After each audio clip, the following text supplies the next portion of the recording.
Shalom dan salam damai sejahtera untuk kita semua.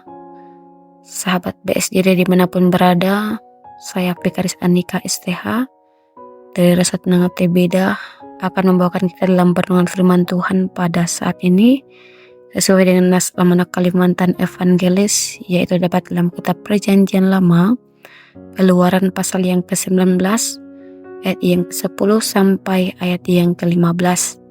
Sebelum kita membaca dan merenungkan firman Tuhan, kita berdoa. Bapa yang baik, Bapa yang mengasihi kami setiap anak-anak-Mu Tuhan, kami bersyukur buat kebaikan Tuhan di dalam kehidupan kami. Saat ini Tuhan, kami ingin mendengarkan sabda-Mu yang penuh kuasa dalam kehidupan kami. Kami mohon Roh Kudus Tuhan yang memberikan kami hikmat, supaya kami mengerti akan kebenaran firman-Mu Tuhan, dan kami mampu menerapkannya dalam kehidupan kami. Di dalam nama Tuhan Yesus kami berdoa. Amin. Firman Tuhan ini akan saya bacakan untuk kita. Lembaga Alkitab Indonesia memberikan judul Tuhan menampakkan diri di Gunung Sinai.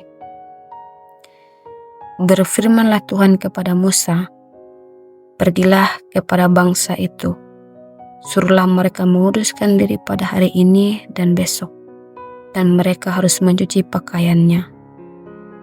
Menjelang hari ketiga mereka harus bersiap, sebab pada hari ketiga Tuhan akan turun di depan mata seluruh bangsa itu di Gunung Sinai. Sebab itu haruslah engkau memasang batas bagi bangsa itu berkeliling sambil berkata, jikalau baik-baik, jangan kamu mendaki gunung itu atau kena kepada kakinya. Sebab siapapun yang kena kepada gunung itu, pastilah ia dihukum mati.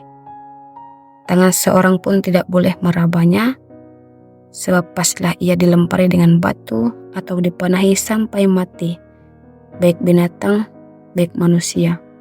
Ia tidak akan dibiarkan hidup. Hanya apabila sangkakala berbunyi panjang, barulah mereka boleh mendaki gunung itu. Lalu turunlah Musa dari gunung mendapatkan bangsa itu. Disuruhnyalah bangsa itu menguduskan diri, dan mereka pun mencuci pakaiannya. Maka kata Musa kepada bangsa itu, bersiaplah menjelang hari ketiga, dan janganlah kamu bersetubuh dengan perempuan. Bapak, Ibu, Saudara-saudari yang diberkati dan dikasihi Tuhan Yesus Kristus, saya akan memberikan tema firman Tuhan pada saat ini, yaitu menjadi umat pilihan. Nas hari ini memberitahukan tindakan Allah yang menawarkan ikatan perjanjian kepada bangsa Israel. Allah mengikatkan dirinya kepada bangsa Israel dengan menjadikan mereka umat pilihan Allah. Ia menempatkan bangsa Israel sebagai bangsa atau harta kesayangannya. Allah telah menebus bangsa Israel dari Mesir demi dirinya sendiri. Kini ia mempersiapkan mereka menjadi umatnya dan mengangkat mereka sebagai putra mahkotanya dari antara bangsa-bangsa lain di bumi. Mengapa Allah berkenan mengaruniakan hak istimewa itu bagi bangsa Israel? Karena Allah ingin bangsa Israel menjadi saksinya di tengah-tengah bangsa-bangsa lain. Bangsa-bangsa lain pun adalah kepunyaan Allah, namun mereka tidak mengenalnya. Sebab itu Israel harus menjadi kerajaan imam, yaitu pengantara bagi bangsa-bangsa lain agar mereka mengenalnya dan mengalami kasih Allah. Untuk menjalankan tugasnya itu, maka bangsa Israel harus menjadi bangsa yang kudus. Kehidupan kudus Israel itulah yang akan menjadi model hidup umat Allah di dunia hingga bangsa-bangsa lain dapat meneladaninya. Dengan demikian, kehadiran bangsa Israel akan memancarkan kemuliaan Allah bagi seluruh umat manusia. Apakah keistimewaan yang dimiliki oleh bangsa Israel sehingga mereka beroleh anugerah yang menakjubkan? Tidak ada.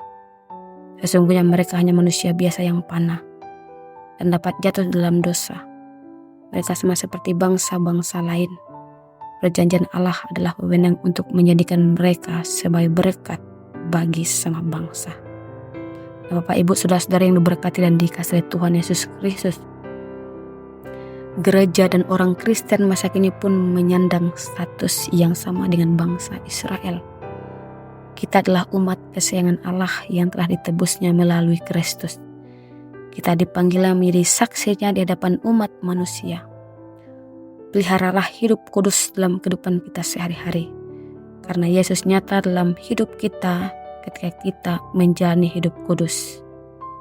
Tuhan Yesus memberkati firman-Nya dan memberkati kita semua. Amin. Kita berdoa. Ya Allah firman yang hidup, kami telah mendengarkan firman-Mu. Biarlah firman ini boleh memberkati hidup kami, dan terlebih kami boleh menjadi pelaku firman Tuhan dimanapun kami berada.